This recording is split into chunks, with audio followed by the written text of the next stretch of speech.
April 18, 1943.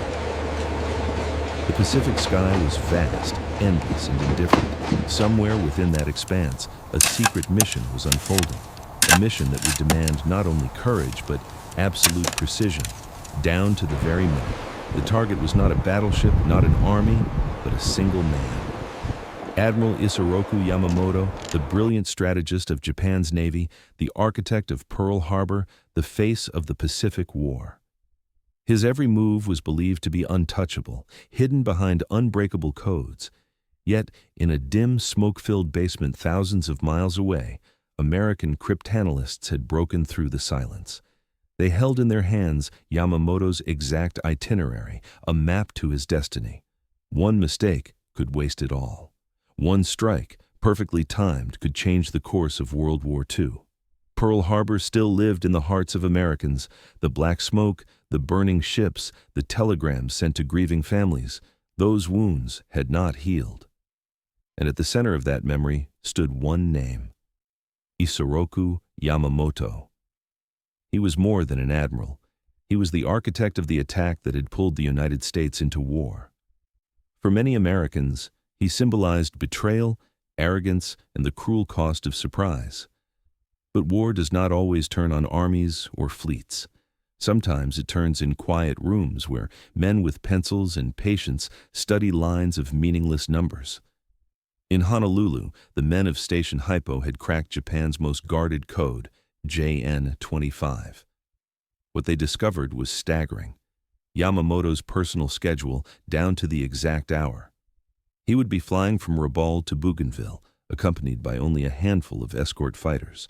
It was an opportunity beyond imagination, but also a gamble of terrifying scale. If America acted, Japan might discover their codes were compromised and change them overnight, blinding the Navy for months. If America hesitated, Yamamoto would continue leading Japan's fleet, strengthening their resolve and prolonging the war. The decision climbed swiftly through the chain of command. Admiral Chester Nimitz understood its weight. The Secretary of the Navy argued fiercely. And at last, President Franklin D. Roosevelt gave the final word. If you can, do it. With those words, the clock began to tick. The fate of Yamamoto, and perhaps the Pacific War itself, now rested not in the codes of mathematicians, but in the hands of young pilots preparing for a mission unlike any other. In the spring of 1943, the island of Oahu was alive with the constant movement of war. Battleships glided in and out of Pearl Harbor, trucks rattled across dusty roads, and aircraft thundered overhead. Yet, beneath this noisy surface hidden from sunlight, another battle was being fought. It was not a battle of bombs and bullets, but of pencils, scraps of paper, and an unrelenting search for patterns. This was the battle waged inside Station Hypo, the United States Navy's combat intelligence unit. The room was stifling. Electric fans stirred the air, but the heat of vacuum tubes and the smell of stale coffee clung stubbornly. Long rows of desks stood in ordered lines, each manned by cryptanalysts hunched over strips of paper filled with columns of meaningless numbers. These were not soldiers in uniformed glory. They carried no rifles, no helmets, no bayonets. Their weapons were language, mathematics, and persistence. Their enemy was invisible, the coded voice of the Imperial Japanese Navy, known as JN-25. JN-25 was a fortress of secrecy. Every few weeks its structure shifted, numbers changed, ciphers evolved, and what seemed on one day like progress collapsed the next. Breaking it was like chasing shadows across a shifting landscape. Yet the men of Station Hypo, through endless hours of calculation and comparison, had begun to pierce its walls. By the early months of 1943, their progress was astonishing. They were not merely guessing at fragments of meaning. They were reading full messages, as though the Japanese admirals were speaking directly to them. This triumph had already changed the war. At Midway in June of 1942, America's ability to anticipate Japanese movements had allowed Admiral Nimitz to position his carriers in ambush, destroying 4 of Japan's fleet carriers. That victory had halted Japan's expansion and shifted the balance in the Pacific. Now, less than a year later, the cryptanalysts had uncovered something even more extraordinary. On April 14, 1943, a new stream of numbers clattered out of the teletype machines at Station Hypo. At first glance, it looked ordinary, blocks of digits, standard call signs, nothing remarkable. Yet as translators began piecing together the fragments, the shape of the message became clear. It was an itinerary, and not just any itinerary. It was the personal travel schedule of Admiral Isoroku Yamamoto, Commander-in-Chief of the Combined Fleet. The man whose orders had set Pearl Harbor aflame would be flying a routine inspection tour in just 4 days. The message was chilling in its precision. Yamamoto would leave Rabaul at 6 o'clock Tokyo time aboard a Mitsubishi G4M bomber, escorted by 6 Zero fighters. He would land at Balale Airfield on Bougainville at exactly 9:35, inspect frontline positions, lunch aboard a submarine tender, and return to Rabaul before evening. Every leg of his journey was charted, every detail laid bare. The message might as well have been a death warrant. But with this revelation came a dreadful question. Should they act upon it? Inside the Navy's upper command, the debate was immediate and fierce. To strike at Yamamoto was to strike at the very heart of the Japanese Navy. His death would not only decapitate Japan's command structure, but also shatter morale. Yet the danger of exposing America's code-breaking capabilities was immense. If the Japanese realized their communications had been compromised, they would change their system at once. The stream of intelligence that had given the United States its victories could vanish overnight. Fleets would once again maneuver in darkness, convoys might sail into ambush, thousands of American lives could be lost. Admiral Chester W. Nimitz understood the scale of the decision. He weighed the argument soberly, knowing that history might pivot on what he chose to recommend. The message traveled quickly across the Pacific, all the way to Washington. There, senior leaders convened in tense meetings. Some urged caution, warning that the risk to intelligence was too great. Others argued that the opportunity was too precious to ignore. President Franklin D. Roosevelt listened to both sides. He remembered the chaos of Pearl Harbor, the stunned silence of the nation, the grief of families who had buried their sons. In that moment, the choice became clear. 4 simple words ended the debate. If you can, do it. Thus, Operation Vengeance was born. From that moment, the focus shifted from the cryptanalysts in their dimly lit room to the pilots who would carry out the order. The men at Station Hypo had delivered the secret. Now it was up to steel and fuel, courage and timing to turn it into reality. The fate of Yamamoto, and perhaps of the Pacific War itself, rested on whether the order had been given. The question was no longer if Yamamoto would be targeted, but how.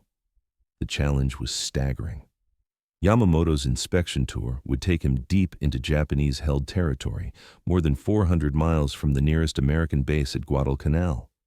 For any fighter aircraft in the Pacific, that distance was beyond reach. Almost.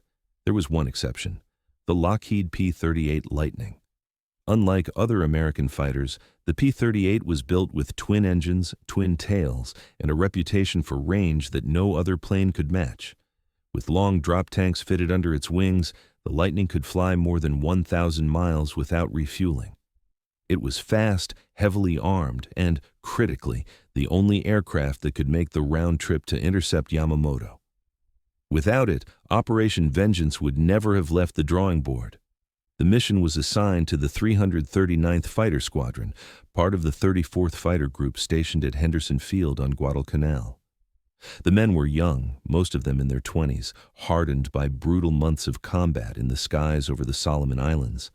They were daring, restless, and fiercely loyal to one another. When their commanding officer, Major John W. Mitchell, briefed them on the mission, silence fell across the room. This was no ordinary patrol.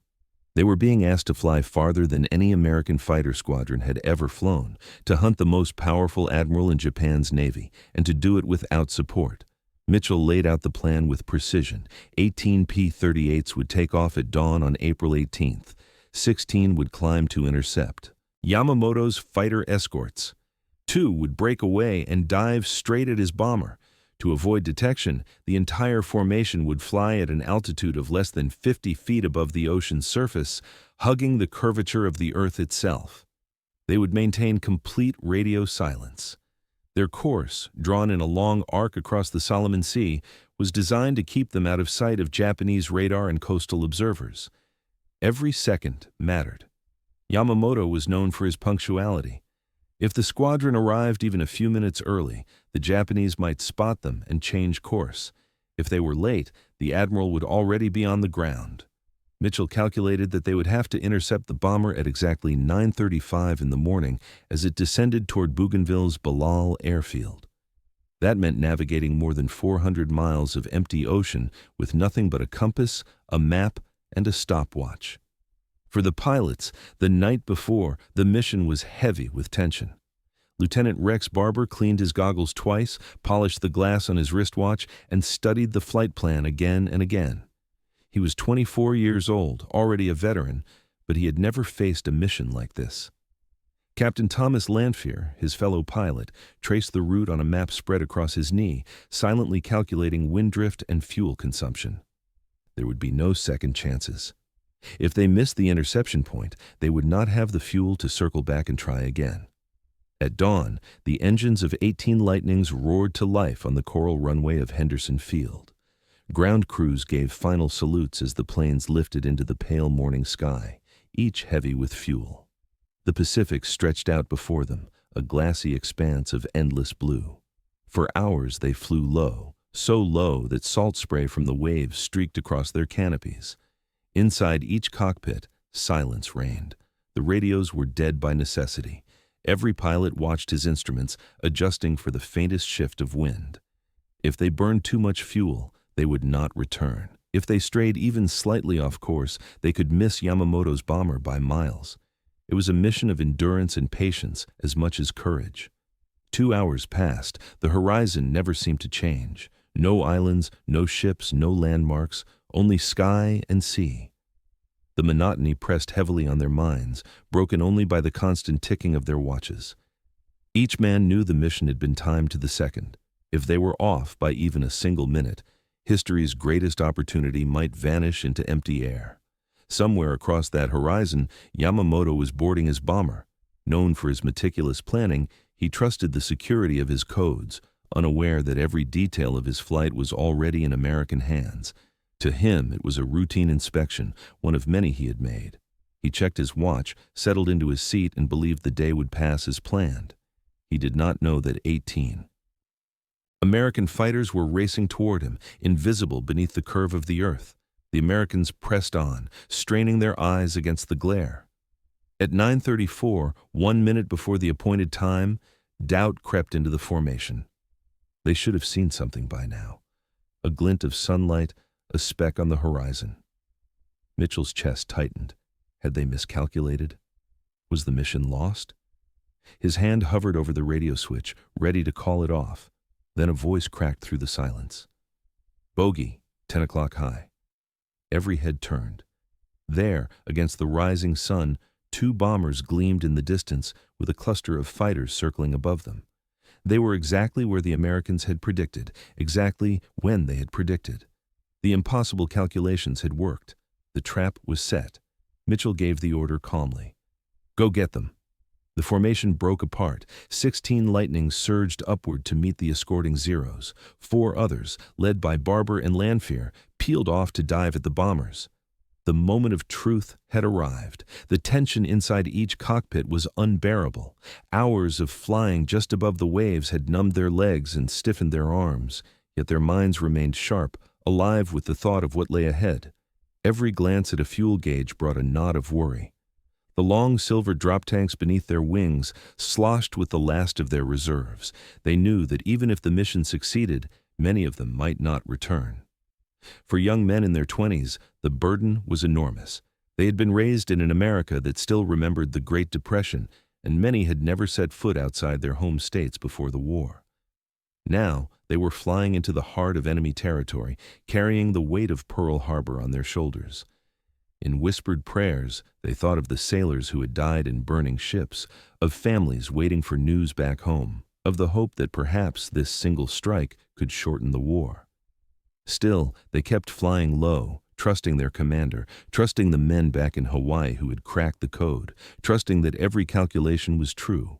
And when the call came, bogey 10 o'clock high, their exhaustion vanished. Adrenaline flooded their veins. Ahead of them, the most wanted man in the Pacific was finally within reach. The trap had been set. At exactly 9:35 in the morning, two Japanese Mitsubishi G-4M Betty bombers appeared against the sun, flanked by 6 agile Zero fighters. Admiral Isoroku Yamamoto sat in the lead bomber, confident in his timing, certain that no enemy could possibly know his route.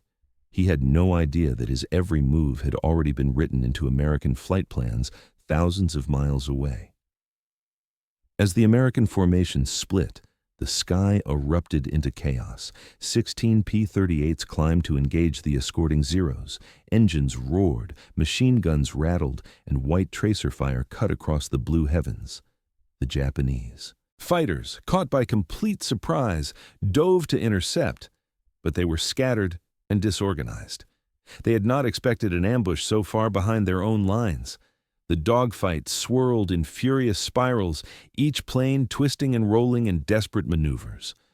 For the American pilots, it was a race against time.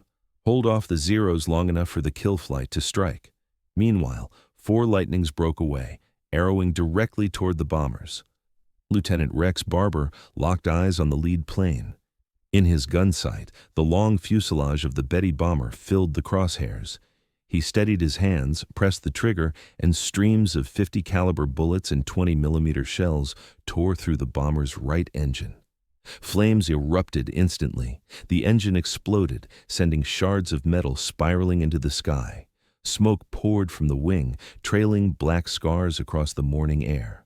The bomber lurched, dipped, and then rolled violently. Its wings snapped under the strain, tearing away from the fuselage. The aircraft disintegrated as it plunged into the dense jungle below. Inside, Yamamoto never had the chance to comprehend what had happened.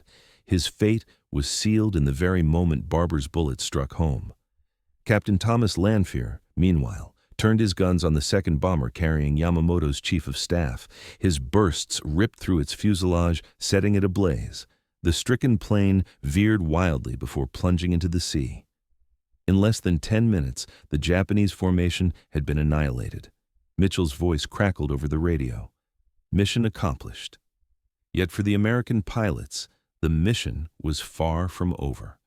They had crossed 400 miles of open ocean to reach Bougainville, and now they faced the same distance home on nearly empty tanks.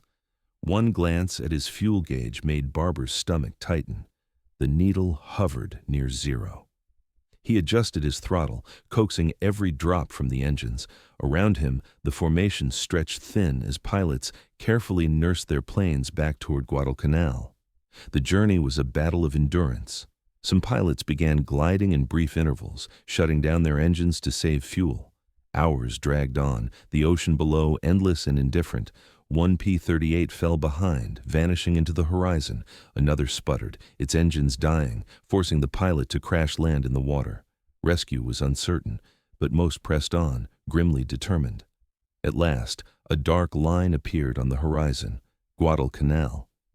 Relief surged through the exhausted men. One by one, they dropped their landing gear and descended onto Henderson Field. Several aircraft touched down with less than 5 minutes of fuel left. One crashed short of the runway, but most survived. Against impossible odds, they had completed the mission.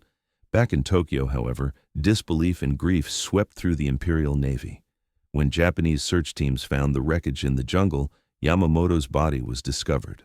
Still strapped into his seat, his hand resting on the hilt of his ceremonial sword, a single bullet wound in his chest.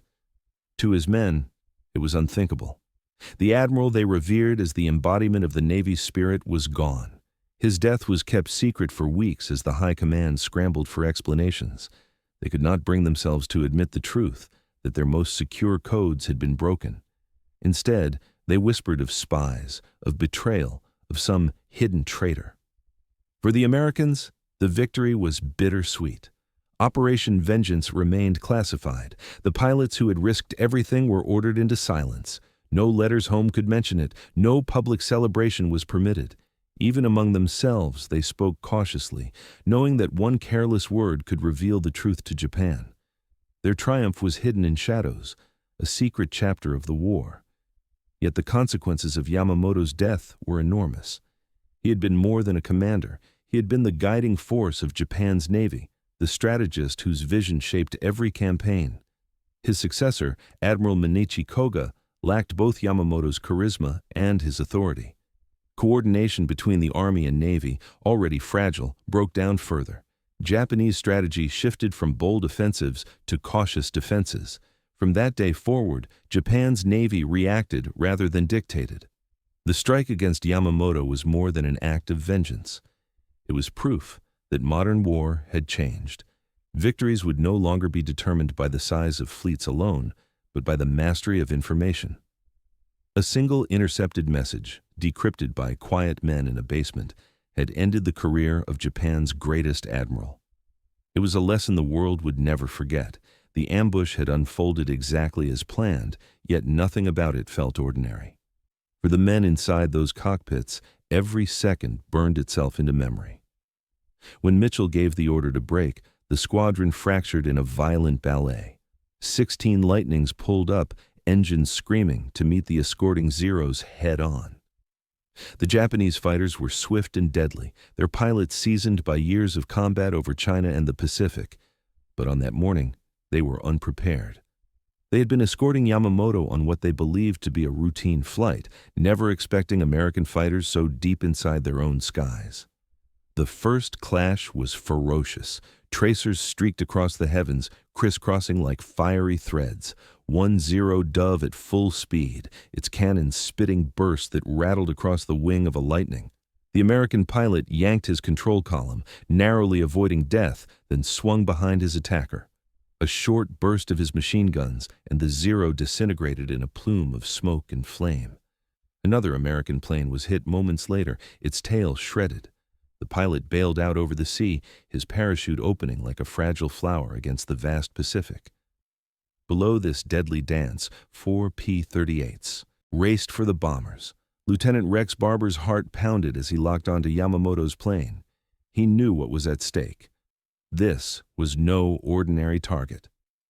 In the crosshairs of his guns sat the most powerful man in Japan's navy, the architect of Pearl Harbor. A man who had once promised that Japan would run wild in the Pacific for 6 months after the attack, a promise that had proved chillingly accurate. And now that man's life was in Barber's hands. He squeezed the trigger. The roar of his cannons shook his cockpit. He watched as his bullets chewed into the bomber's engine, tearing it apart piece by piece. Smoke gushed, flames blossomed, and then the Betty began to roll, its death spiral unstoppable. Barber followed it with his eyes, scarcely breathing, as it vanished into the jungle canopy below. A dark column of smoke rose against the green mountains of Bougainville. Somewhere in that wreckage, Yamamoto was gone. At nearly the same moment, Captain Thomas Lanfear fired into the second bomber. His rounds ripped through the fuselage, punching holes into its skin. The Japanese crew tried desperately to evade, diving toward the sea, but the Lightning was faster. In seconds, the bomber burst into flames and crashed into the ocean, leaving only a slick of oil and scattered debris. The dogfight raged above, but the mission was complete. 2 bombers destroyed, Yamamoto and his staff killed. Mitchell's calm voice over the radio, mission accomplished, barely captured the weight of what had just occurred, but survival still hung by a thread.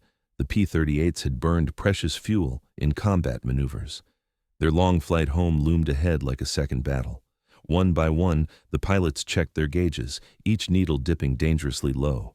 Anxiety gripped them, but turning back was not an option. They had come too far. Now they had to trust their machines, their training, and sheer luck.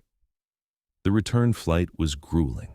Hours stretched endlessly, the Pacific beneath them vast and merciless. Some pilots cut power, gliding in silence for short distances to save fuel. One, Lightning sputtered and fell into the sea, its pilot rescued days later. Another limped home with engines coughing their last breaths, crash landing short of the runway. By the time the survivors reached Guadalcanal, their fuel tanks were nearly dry. Several landed with less than 5 minutes of flight time remaining. The mission had lasted over 5 hours, the longest fighter operation of the war to that point. Back in Bougainville, Japanese search parties hacked their way through dense jungle to the crash site. When they found Yamamoto's body, it was seated upright against a tree, still strapped into his harness, his gloved hand resting on his ceremonial sword. A single bullet wound marked his chest. His men wept openly. To them, he had been more than a commander. He had been the spirit of the Imperial Navy. His death was a wound too deep to comprehend. News of the ambush spread through Japan's high command with disbelief.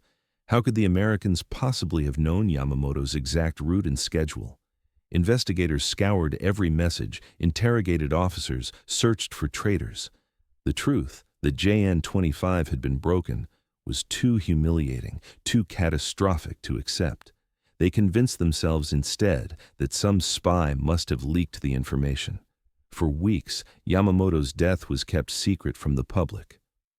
Only on May 21st did the Japanese government announce that the admiral had died a heroic death, leading his men in battle.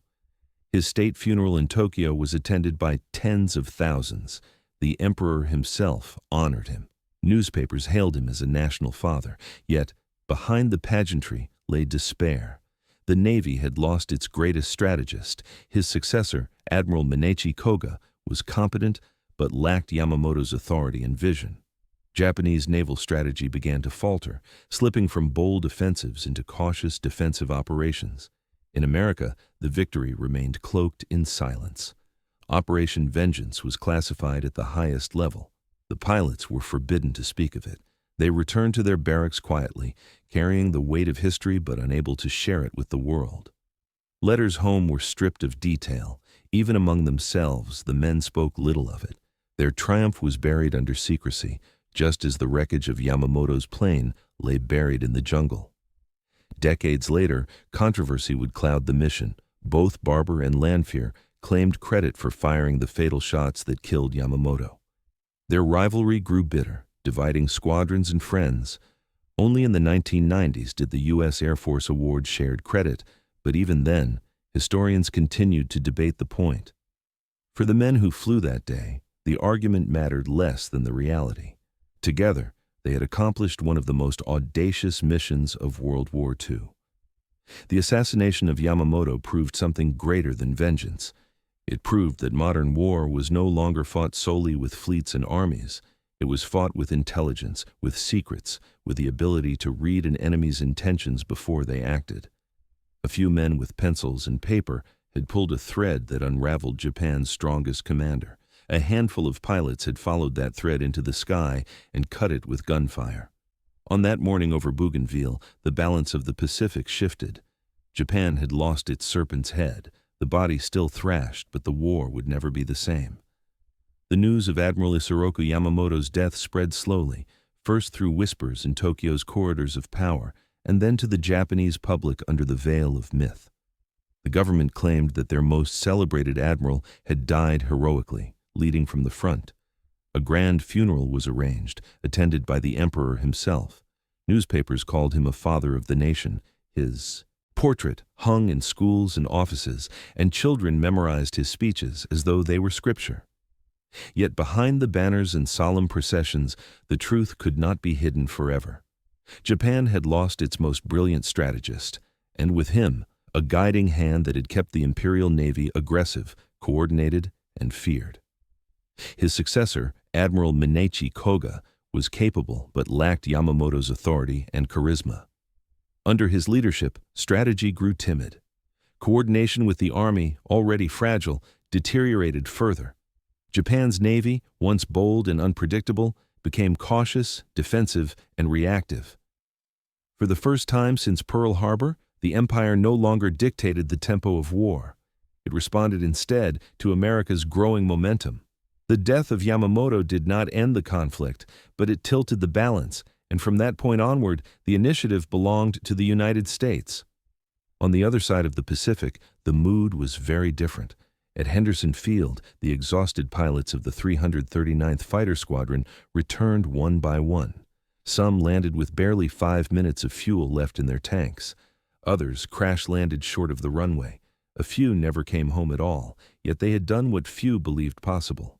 They had flown farther than any American fighter squadron had ever flown, struck down the most powerful admiral in Japan's navy, and returned alive. For a brief moment, the airfield erupted with cheers and celebration. Ground crews rushed to their planes, clapping them on the back. But by the next morning, the celebration was silenced. The mission was classified at the highest level. The men were ordered to forget, to write no letters, to speak no word. Their triumph would remain in the shadows for decades. For the rest of their lives, the men carried the memory quietly. Some spoke of it only in old age, others never spoke at all. The controversy over who had fired the fatal shot, Barber or Lanfear, outlived the war itself, sowing bitterness even among comrades. But for history, the credit was less important than the outcome. Operation Vengeance had shown that information, invisible and intangible, could shape battles as surely as steel and fire. The death of Yamamoto was a turning point in World War II. It proved that even the most powerful commanders were not beyond reach, that secrets could be turned into weapons, and that courage combined with precision could alter the course of history. It was not only an act of justice for Pearl Harbor, but also a demonstration of how modern war was being reshaped. No longer decided solely by fleets and armies, conflicts in the 20th century would hinge on intelligence, on codebreakers hunched over strips of paper, on whispers plucked from the air. Even today, in the jungles of Bougainville, fragments of Yamamoto's bomber lie rusting beneath the canopy. The vines curl around twisted metal, moss clings to scorched fragments, and the air hums, with insects instead of engines. Nature has reclaimed the wreckage, but the story remains. It reminds us that a single intercepted message can change the destiny of nations. In the vast sweep of World War II, Operation Vengeance may seem like one story among many. But it was more than an assassination. It was a revelation of power, the power of information, the power of secrecy, the power of decisions made in silence. And it was also a warning that even in war, the fate of empires can pivot on the smallest details, on a compass, a watch, and a group of young men willing to gamble everything. Yamamoto's death symbolized the beginning of the end for Japan's ambitions in the Pacific. For America, it was both strategic victory and moral reckoning, a message carried across the ocean that justice delayed is not justice denied. And so, in remembering Operation Vengeance, we remember not only the men who flew through silence into danger, but also the truth they carried with them. Because in the end, World War II was not decided solely by the largest battles or the loudest guns. It was decided by those moments when courage met opportunity, when information became action, and when history turned on the courage of a few.